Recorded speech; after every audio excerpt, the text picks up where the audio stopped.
يا رسول الله يا حبيب الله। আসসালামু আলাইকুম ওয়া রাহমাতুল্লাহি ওয়া বারাকাতু। কেমন আছেন আমার আদরের কলেজার টুকরা আপুরা? আল্লাহ সবাইকে ভালো সুস্থ রাখার তৌফিক দান করুন। আপুরা, আজকে আমি মিষ্টি আলু শাক ভাজি করব। তো আমি এখানে মিষ্টি আলু শাক বেছে ধুয়ে পরিষ্কার করে নিয়েছি। আমি দেখাচ্ছি একটা ক্যামেরার সামনে, দেখুন মিষ্টি আলু শাক। তো আপুরা, রান্নাটি আপনারা ভিডিওটি শুরু থেকে শেষ পর্যন্ত দেখতে থাকুন ও সঙ্গে থাকুন। আপুরা, আমি কড়াইয়ের মধ্যে মিষ্টি আলু শাকগুলো দিয়ে দিলাম। এবারে চুলাটা অন করে দিব। বিসমিল্লাহির রহমানির রহিম। চুলা অন করে দিলাম। দিয়ে দিব পরিমাণ মতো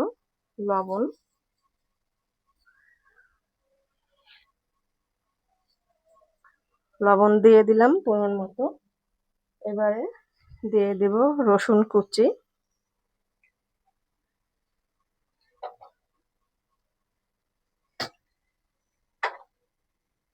তো রসুন কুচি দিয়ে দিলাম। দিয়ে দিব কাঁচামরিচ,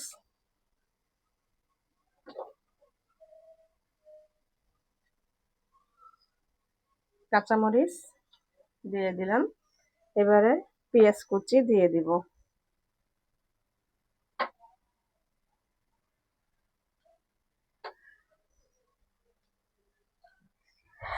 দিয়ে দিব সরিষার তেল,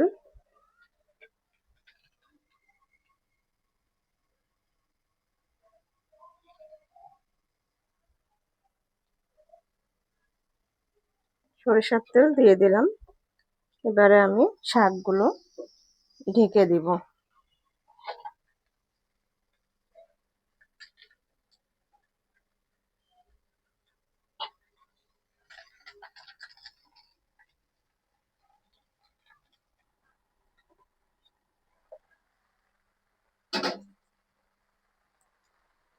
আপুরা, এবার আমি শাকগুলো নাড়াচাড়া করে দিব।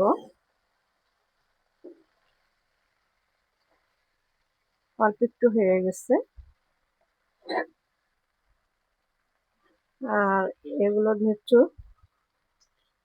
কেমিক্যাল মুক্ত। এই মিষ্টি আলু শাকগুলো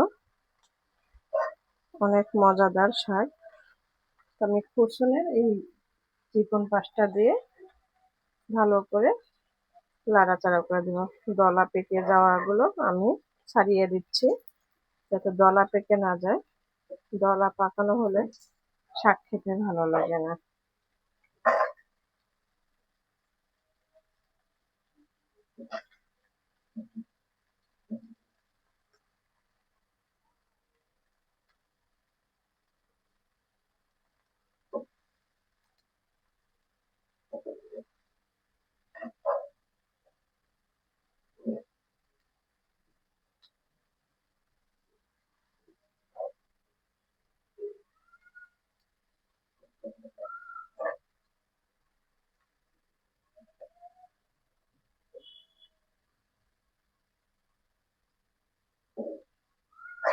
আপুরা,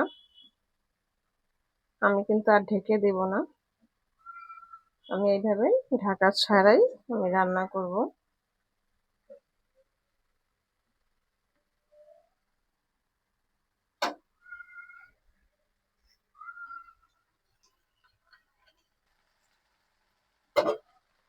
আপুরা,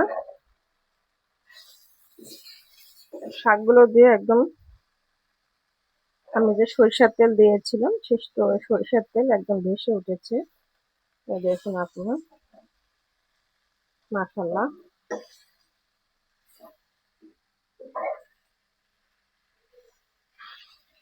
আমি একদমই ঝরঝরা করে নেব শাকগুলো।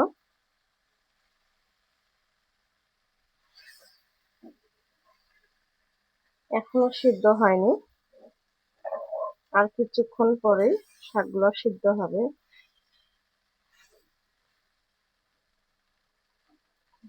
তো তবে একদম কচি শাক তো তাড়াতাড়ি রান্নাটা হয়ে আসবে।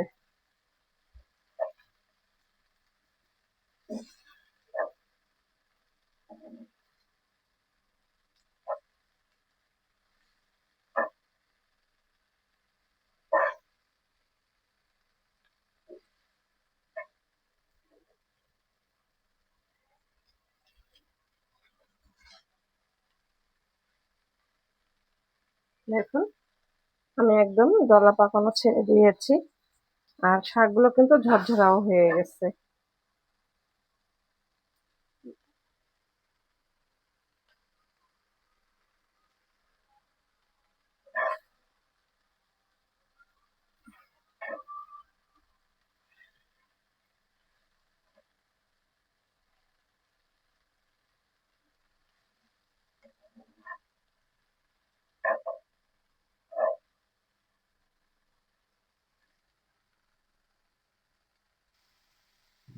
আপুরা, শাক রান্না হয়ে গেল।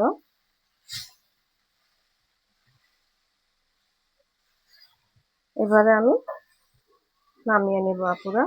দেখুন একদম ঝরঝরা হয়ে গেছে।